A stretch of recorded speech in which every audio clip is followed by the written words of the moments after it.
speaker is from Cerebral Palsy of Massachusetts. Lauren was actually on the SpedPac board last year, and she has a child with a disability. I think that a lot of parents, you know, our kids don't come with a handbook that tells you what you need to do, and a lot of times the best information you get is from other parents. But that's also limited too, depending on who you talk to and at what point.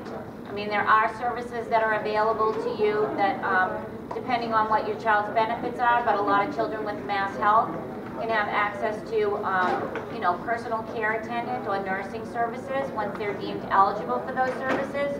There's also services through Mass Health where if your child is beyond the chronological age for diapers, then you can, you know, they can, they'll bring pull-ups or diapers to your door, along with, you know, they drop them off, they deliver them to you, along with, you know, the bed pads that go along with that, so that parents don't have to, you know, keep buying those at the store, but also going out and finding a vendor that provides something of that size, since our child are bigger. My child's 12 years old, and she's in pull-ups, so obviously when you go to the typical BJ's or CVS, they won't have something that fits her size. So going through Mass Health, they have it at each age range, and you know, they provide those services directly. So I think it's great that Lauren's here to explain to you a little bit about that process. And obviously for our families, we try to connect you to as many services as possible, and that's part of what this evening is about. So Lauren, you're up.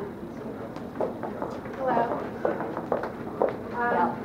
I'm from Cerebral Palsy of Massachusetts, and probably the most important thing to know is that we deal with all disabilities, not just cerebral palsy. And tonight I'm specifically here to talk about the PCA program, which stands for Personal Care Attendant. To have a personal care attendant to come into your home and help you help your child.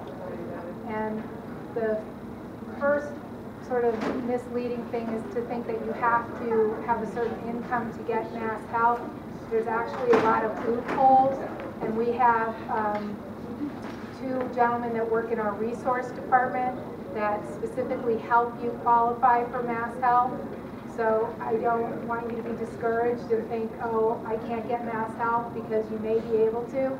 There's actually something called the Kylie Mulligan rule, which disallows parents' income and allows a child to be able to get services. I use my own situation as an example just because I think it's easier when you can hear it through example. I recently hired a personal care attendant for my daughter's morning routine. My daughter cannot get herself up, get herself bathed, dressed, fed, and off to school. She's missing what they call certain skills of daily living that she should have by that age. Louder, okay. She's missing certain daily skills of living, and that's how you qualify for a PCA. You need to have two skills that you're missing. So maybe you can't dress yourself, and maybe you can't groom yourself. Maybe you can't toilet yourself, maybe you can't feed yourself. We have children as young as age 2 who qualify because of a feeding tube. So, and we have adults who qualify as well. So even if you have a child who's 18, two advantages there. Your income no longer counts if they're 18. And you can also apply for a supported living program, which has case managers that come out to the house and help them with making appointments and making transportation arrangements, help them live more independently. The personal care attendant is a break for you. It's a chance for you to have somebody come into your home and help your child to be more independent and allow you to have a break. It's not respite in the sense of something that DDS offers. Though it feels like respite. My morning PCA feels like a huge break for me. Something I've been doing for 20 years. I finally hired somebody thanks to these hours to come in and do that morning routine for me. What you do when you call options for that first intake, and they will talk to you about the program, they will send somebody out to your house at a convenient time for you, which is really nice. They'll come in after hours. They will evaluate your child, and they will decide how many hours they think that your child might be eligible for, again, depending on their needs. This is a time where I tell parents, this is not the time to talk about how great Madison is doing. This is the time, because we don't want to say, you know what, my kid can't do this, and can't do that, and can't do this, and can't do that. Guess what? This is the time that you have to do that. And you want them to know every single thing that you have to do for your child. Because the way Mass Health works, every single thing counts for 15 minutes. And every 15 minutes, 4 of those is going to get you an hour. And a few of those is going to get you X amount of hours. And that's going to decide how many hours of PCA time you're going to get. So you don't want to play down what your child needs. You really need to be truthful about how hard you work to care for your child.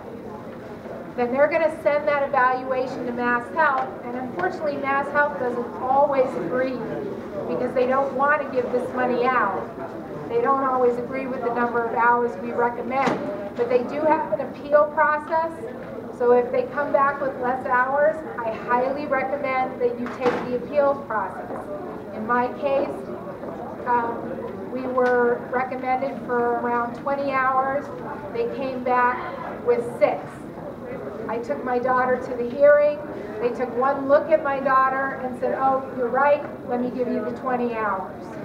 So again, don't be discouraged. You just like you've been doing all along, you just got to keep working the system. And if once you get approved for those hours, PCAs get paid $12.48 an hour, which I think is a pretty competitive wage. And you can work those hours around your schedule. They also allow for night hours for transferring toileting during the night. You are the employer. Actually, your child is the employer. They get assigned an employee ID number. And Options, again, takes care of all the paperwork and all the payroll checks for your PCAs. All you have to do is fill out a timesheet. You fax that in or send that in to Cerebral Palsy. They create the paycheck and send that back to you to give the PCA. You are responsible for hiring the PCAs, and a PCA can be an adult sibling, it can be a grandparent, it can be a neighbor, it can be a friend. So it's somebody you know. And it might be somebody who's already doing this for you, but now they could actually get paid for it. So let me see, I've covered PCA, what they get paid. I think I've covered everything, so now I'm going to leave it open to questions. Is it just for daily living skills in the home, or is it also that they can take the person out of the home? Yes, they can take the person out of the home. They can also take them to appointments, give them medication, doctor's visits, therapy visits, OT, PT, and the like. Yeah. I mean, for me personally, my PCAs have to drive. They have to have their own car. That's, yeah. So it depends sort of what you're looking for and what needs you might want to have met. Yes. So on the during the intake process, is there a certain set of criteria? Like say my son he's a younger child, he's 9, will soon be 9. Is there like a criteria of things that at that age he should be able to do? Theoretically, okay. yes. Okay. You know, and certainly at age 9, he would be expected to groom himself, bathe himself. Typically, that's what we're going with, what a typical child could do. Okay. So then I guess part of me would say, well, but as a parent, is there an expectation that I should be the one to do it? There is a parenting expectation to a certain age. Okay. But not at 9. Okay. Okay, so that's why it's like, don't think that you can't get these services. My job basically is to get the word out about the program and get you to call, because there's help out there. And maybe you don't qualify for the PCA program, but there's some other people who have older children who could get the adult foster care program. There's also supported living care. That's why I said we have a 2-year-old who qualifies. No 2-year-old should be able to feed themselves, but most 2-year-olds are not on a feeding tube. So they qualify because of the feeding tube. Okay? What's the age? There isn't any. You're saying, This you works for mentioned the seniors word too. adult. You're talking about 9, how about an 18-year-old? Yes. 19-year-old? Oh yeah, all What do they ages. expect? Well, what we say is if there's 2 skills of daily living that they're missing. So some of those skills are, like I said, grooming, bathing, toileting, hygiene, feeding themselves, taking their medication, mobility. So if there's 2 of those skills that they're missing, they're going to qualify. And their age has nothing to do with it. So by the same spectrum, you might be thinking, I was talking to somebody here tonight who was talking about their grandparent. And I said, well, you know what? The adult foster care or the PCA program would work for them. So it isn't that it's just for children. We just happen to be SpedPac, and that's what we're talking about tonight. But it does go for all ages. So I have brochures up front. I have them in Spanish, Portuguese, English, and I also have my business cards. Yes?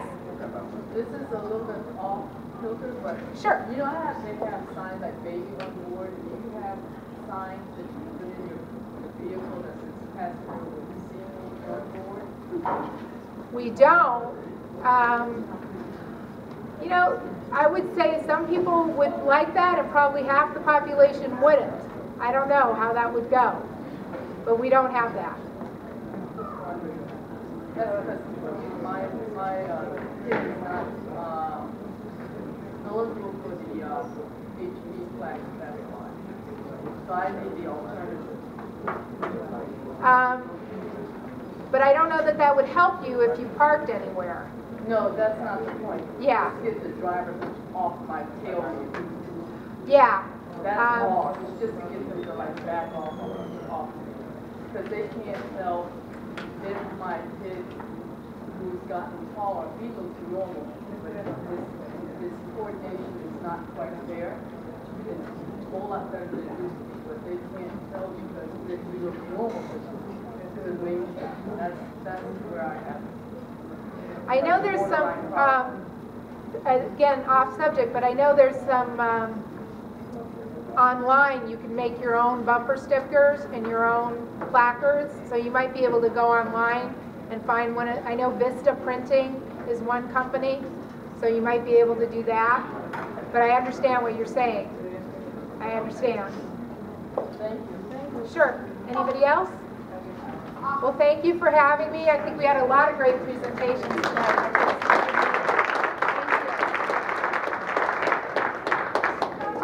Thank you, Lauren. So we had our 3 presenters. They all have information if anybody's interested. So that concludes our meeting. If anybody has any other questions, I'm happy to answer any questions. I'll be here for a few minutes more, okay? Thank you, and hopefully we'll see you next month.